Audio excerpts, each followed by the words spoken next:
Hey, Restorers, thanks for checking out a fresh episode of the Restoration Today podcast.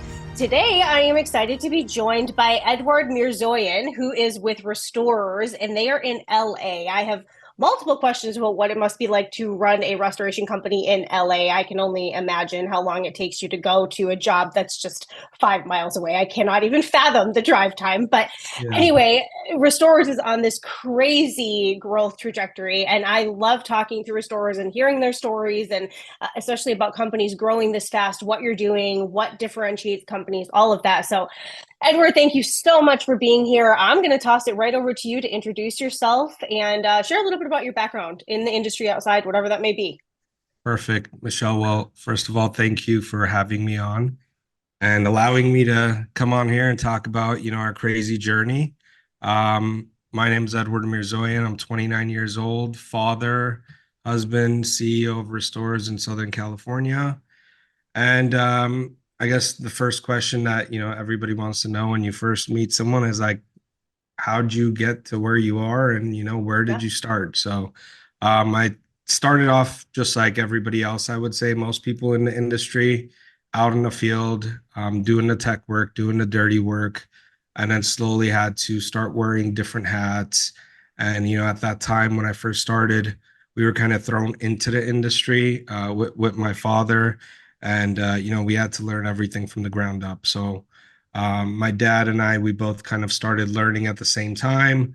And slowly, I started wearing different hats, from technician to project manager to estimator. And then right before the pandemic, 1 year before the pandemic, around 2019 is when I kind of left Las Vegas. That's where we were doing work, Okay. and came to LA and started Restorerz. So Restorerz is only about 4 years and 8 months old now. So we're a fairly newer company. Got to go through the pandemic as a new business owner. I bet that was super fun in California, nonetheless. How was Yeah. that? That's Um, a whole podcast in and of itself, I'm sure, the but yeah, 100%. The pandemic was a very dark time for, I would say everybody, but at the same mhm. time, there was a lot of good things that came out of the pandemic. The number one thing that came out of the pandemic for me is it leveled out the playing field. What I mean by that is, there were companies 50 years old, 25 years old, huge companies that did not know how to operate or do what's next, right? Everybody was Mhm. asking that same question. So when nobody knows what's next and nobody has a game plan or a strategy, we start at the same place, right? So Yeah. I stopped listening and I started doing. Those were some dark times for me, because I also at the same time had just started a business that I kind of dumped everything into, and then I had partners, and then I just paid off my partners and I left. And literally 1 month after, I was stuck with some equipment, a couple employees that I really cared about, and no office. So the day I actually got our first office independently in LA for Restorers was the same exact day the real estate market closed. So I got a great bargain on it, but the agent was like, do you even know what you're doing? Right. So fortunately, I stuck through and, spent a lot of time not thinking and just doing. And fast forward now, I think that that was a huge reason why we are here today. Okay, so talk about the growth that you've had. I mean, you started in 2019 and you have like shot to the moon really fast. So talk about your growth a little bit. Yeah, so last year, first time we did the whole Inc. 5000 thing, we got 717 place out of the whole nation. So over the last 3 years, 817% growth. Um, the number one driving factor for that is uh, always, always learning, right? And building a culture where I think that was the key differentiating factor during the pandemic, while everybody was being laid off and everyone was faking not coming to work and calling off sick or Yeah. freaking out. We had boots on the ground and we were adding people that actually wanted to make a difference and help people out. And the reason why we were able to attract those people was because at that time and currently, like, my driving motivation is not money. It's always been to leave people and properties better than I found them. So I've never had a hiring problem. I've never had a retaining problem. And I would say the difference maker is the true understanding of people and the like deep inside, I truly want to help people out, and without doing too much, people feel that. So besides that, we doubled down on technology. I was going to school for computer engineering and then I dropped out my last year. So my goal has always been to bring the tech world to our dinosaur-ish restoration world. And I also enjoyed the culture of the tech world. Yeah. So just kind of combining those things, we have an amazing workplace, and that's the one thing that I'm truly proud of. It's not the numbers, it's not the revenue, it's not those things, but it's truly like coming in and seeing people play ping pong, coming in and seeing people huddled up and just talking about the weekend or what they're gonna do, and being able to take people out to sporting events and all of these Mhm. things that we do together, and helping people develop themselves. And in return, that creates a lifetime commitment to the goals that we Yeah. have here at Restorerz. So, yeah. So talk about your facility. Are you like in downtown LA? Like where is your facility at? I'm curious. No, How we're does this not by work? we're not by Skid Row. So we have three locations. Okay. Just 2 months ago, I think 3 months ago now, we Yep. opened up Orange County. So an actual physical location in Orange County.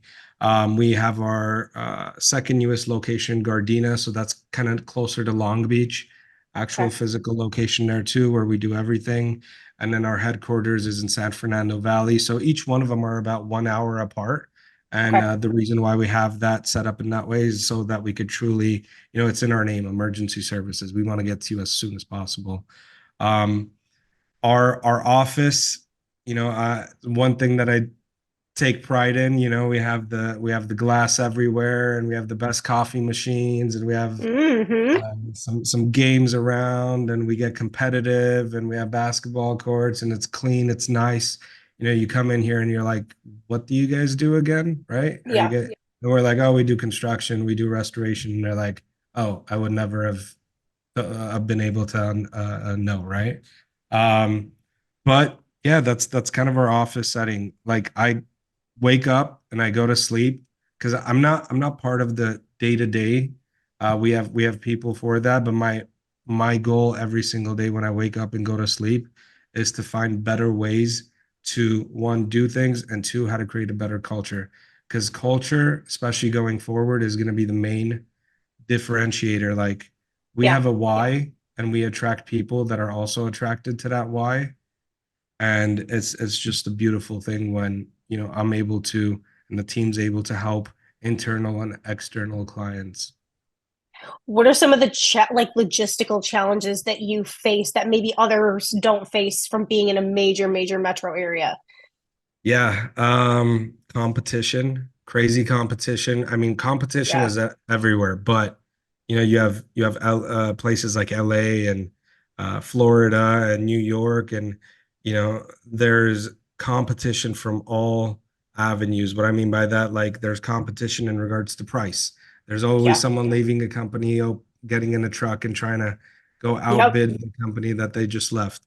There's competition and innovation. I mean, most innovation starts from, larger cities and states where there's different verticals flowing through each other. But one thing that I am blessed for being in LA is opportunities. I don't think we could have grown as fast as we've grown if we weren't in any other city. The reason why I say that is because the city has a lot of problems, and not problems in that way, but it has Yep. more people you have, the more problems you Sure. have, and the more people you have, the more laws you have and stuff like that. So for you to run a sound operation, you have to be able to solve these problems. So the more problems there are, the more opportunities there are to make money, right? Because you Yes. only make more money when you solve more problems. So with that being said, that is one thing that, LA is this like, hey, this rule, this rule, this rule, this rule. So I believe that if you could do something, and that was always my mentality, I'm gonna go to LA, and if I could do it in LA, I could do it anywhere. Maybe not Florida, because Florida I think is That's crazier way than LA, different. but It's yeah. a whole Um, different planet. Yes. but good and the bad with LA. There's definitely challenges, but I enjoy it. So, what do you think? You've kind of hinted on this, but more kind of on the employee retention and attraction side. What do you think really sets you apart from the competition in the market? Like, what has allowed you to grow so fast as a newer player in the market? Yeah, I think when I came when I came into the industry, at that time, I don't know if like the rebels and stuff on Oh yeah. Facebook, they were I was one of the few, probably I think like 300 or 400 or whatever, Mhm. but I was always big on self-development. So I started, picking up on the stuff in there, and then I started reaching out and finding other people in completely different verticals like HVAC, plumbing, garage doors. And I figured out quickly that there are some, at the end of the day, we're part of the trades, and the trades are doing some crazy stuff outside of restoration. All Mhm. this M&A stuff that's happening now in restoration, it was happening like plumbing and HVAC start kicked it all off. Yeah. So I started studying these guys, got closer with them. Like we actually had an investment by Tommy Mello. He's the CEO of A1 Garage Doors. I believe it's the largest garage door company in the nation now. He just recently exited for a ridiculous amount of money. So I always got inspired by, sure, I want to know my craft, know the restoration industry, but I want to see and take the little things that these guys are doing well and what's happening in their world and apply it to my business. So a huge reason why we've grown so fast is because I've piggybacked off of these things that, Service Titan, they're using a CRM system, Service Titan, that was never available to the restoration industry. About 7 years ago, I actually wrote a letter to the CEO asking to allow me to join because they wouldn't sell me the product. But I was really fascinated in the CRM system. So just doing little things, learning from every single little thing, and not making mistakes and learning from my mistakes, but really learning from other people's mistakes has really given me a competitive edge. And then over the years, just found out it takes a strong leadership team that has a why that creates a strong culture. Mhm. And then good and great are oceans apart. So to be good, you have to do a couple of things well, and to be great, you have to do everything well. So my team's goal and my goal has always been to be great, and that's why we pay attention to every single little detail. Like if you come into our warehouse, if you come into our shop, the way we dress, the way we speak, training and training has been a very big factor in our success. So, how many employees do you have across your three locations ish? We currently have 35. We're onboarding five more this next week. So we're a huge reason why we don't have more employees, and it's a good thing to have, is the amount of automation that I've set up in the business. Hmm. So I know Anthony Nelson is a huge Zapier guy, Hmm. automation stuff like that, and that's why I love Anthony. He is But awesome. we should have at least five more admin staff than what we currently have. But because of the automation that I've set up, everything is kind of seamless, and we're not doing like the labor portion of things. So we have a great system, and we have great people managing the system instead of people managing people. That's okay. So, how have you weeded through all the technology options? Like, especially in restoration, you go to a trade show, at any trade show, you walk the floor, and there's 20 million new technology options there and the existing ones, and always something new coming into the industry. So, how do you wade through the options to figure out what's been right for restorers? Yeah. This is a good question. And the I think it's like a two-part, three-part, but some of the Okay. things is I've wasted a lot of time and money. One. Okay. That's Um, fair and so honest. that's the number one way to learn, right? I don't want to take Yep. other people's opinion for things. Everybody has their own opinion on how things might work, and in their current situation. They make judgments, but I've wasted a lot of time and money. I've never assumed things. I've always tested it out for myself. And then second of all, I've always tried to think outside the box and got out of the norm. And that's how I ended up with Service Titan. That's how I ended up with HubSpot. That's how I ended up with Kahi. That's how I ended up with these things at the early stages, and then applied the way I want my business to run. So I figured out first, okay, this is what my business should look like in the Hmm. perfect world. And then I said, I reverse engineered it, right? Said, what are the things that this software can and can't do? You're never going to find a software that's going to solve all of your problems, but you could find softwares that solve most of your problems and then integrate the rest to try to figure everything else out. Um, but just keeping my eyes and ears open and constantly, I think it's that technology and computer engineering aspect of me that is always looking out for new things. And it might be too early at that time, but at least I take a lesson from it. And we have a huge problem with as an industry of referrals and all of these things, and how, that's the lifeline of our business. 90% of our business comes from referrals.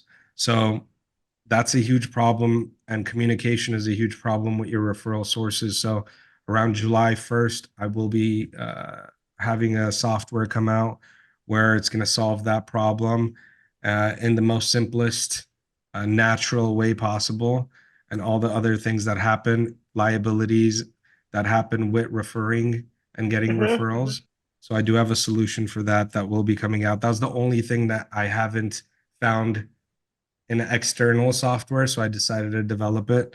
Because most people just develop software just to compete, but if Hmm. you truly develop a software to solve a problem, then there's no reason why at the end of the day, other people can't benefit from it. So can't wait till that comes out and I can share that with the industry and hopefully, increase profits and reduce liabilities for other contractors. I love it. Perfect. Solving all the problems along the way.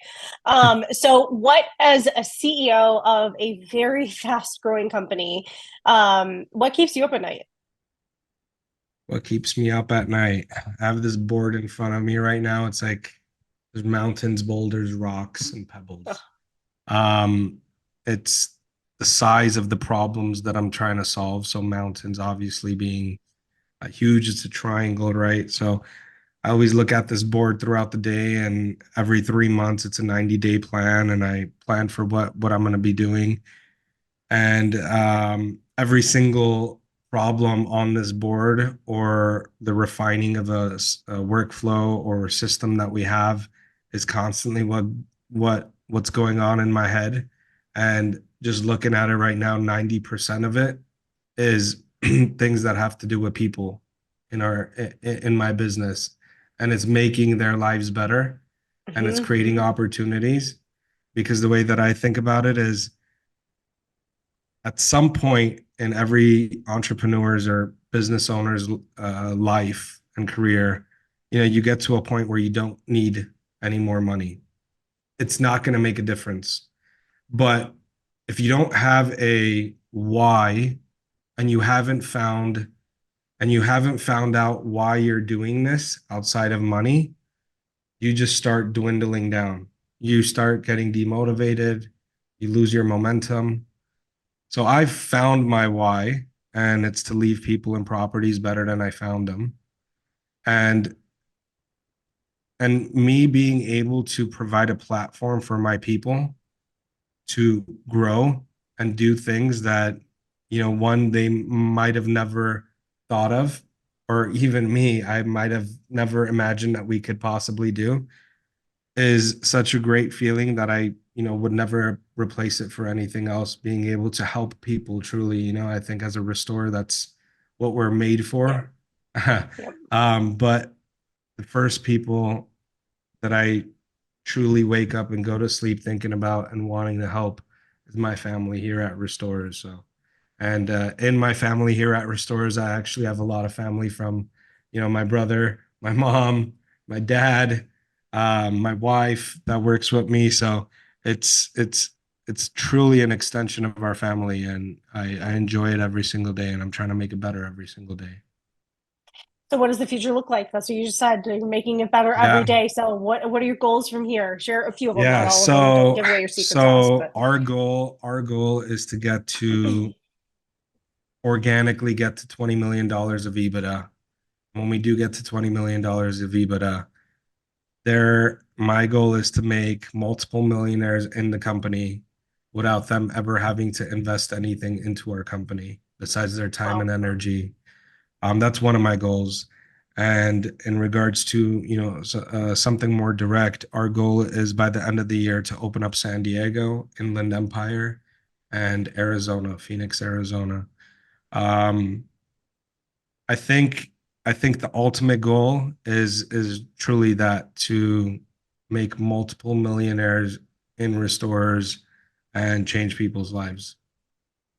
So what advice before we wrap it up would you give? I mean, you've done a lot at 29, and it's an awesome testament to what people can do in the industry. And our industry is also kind of lacking in bringing in the next generation of restorers. So what would you tell people who are thinking about a career in the trades or in restoration or not sure what direction to go? What would you tell them about restoration and like what could happen here?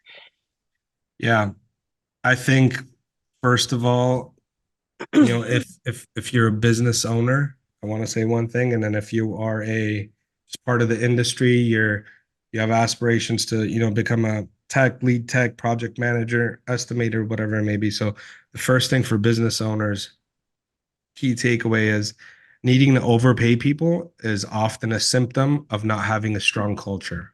Just like Oh, having the lowest price is a symptom of not having anything unique about your product or people. So I truly believe in that, and that there's a deeper meaning to that, and it's a huge thing that's taking over our industry that I think we need to get in front of. And there's messages in there, if you listen to it, you completely understand what's going on with our yep. industry. The second thing for people that are part of the industry and they're not business owners maybe yet, and this is their career, is you should be joining a place that prioritizes you. And the first question that you should be asking during your interviews or even to your boss right now is, how could I learn more? How could I do more? Right. The reason for that is I've hired people that have been in the same sorry, interviewed people that have been in the same position for multiple years. And the reason why they've been in the same position for multiple years is not because of anyone else but themselves. So my recommendation to every single person that is in any industry that is part of a career is to always try to make the ceiling your new floor. And by Mm-hmm. doing so, you will be at a completely different place than you are every single day of your life. You could lose a job, but you could never lose knowledge and education and intelligence that you've gained by doing things that no one else is doing or asking questions that no one else has asked. Because most people, believe it or not, are lazy, and most people, believe it or not, are average. So stick your nose into places that it shouldn't be. Get into Yep. groups that are talking about different ideas that you might not even align with, but at least you're hearing things and you're thinking in a different way. So that's my that's my advice to anyone. It's a lot of advice. You have a lot of wisdom for being 29. Wow. Thank All right, I you. love it. Yes. Okay, Edward. Well, thank you so much for chatting with me and sharing everything. Congrats on the amazing growth of Restorers. It's fun to watch from afar. I'm way in Michigan, but I still have totally seen you out there and know what's going on. And I know the industry is watching as well. So congrats on that. And I look forward to seeing what you do next. Thank you. I appreciate it. Thank you, Michelle. For more restoration today and the latest news, visit our website, cnrmagazine.com, and find the latest episodes of the Restoration Today podcast on your favorite podcasting platform.